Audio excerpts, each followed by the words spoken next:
Marahil natatandaan pa ng mga nakabasa ng Noli Me Tangere ang isang matandang mangangahoy na ang pangalan ay Selo. Ang kanyang anak ay si Telesforo na pinalayawan ng Tales. Ay naging kasama noon ng isang mayaman. Nang magkaroon ng 2 kalabaw at daang-daang piso, si Tales ay nagsarili. Katulong ang kanyang ama, asawa at 3 anak. Nagkaingin sila sa lupang akala nila'y walang nagmamay-ari. Sa panahon ng pagkakaingin, ang buong pamilya ay nagkasakit ng malaria at ang asawa, pati ang panganay na anak na si Lucia ay namatay. Ay! Anak!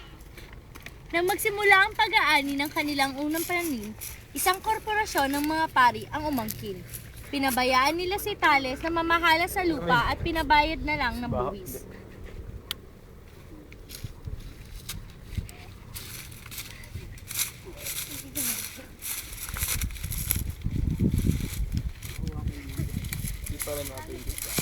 Anak, sa iyong palagay, ang 30 pisong buwi ay natalo sa isang malaking sugal.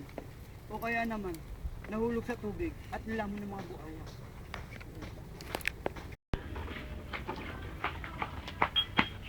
Mga anak! Tay, dumating ka na pala. Ay! Magandang balita sa inyo. Ano po yun, Tay? Lilipat na tayo sa bayan. Talaga po, hindi tayo matitiis dito. Oo, kaya mag-ipake na kayong gamit. Tara na po, no?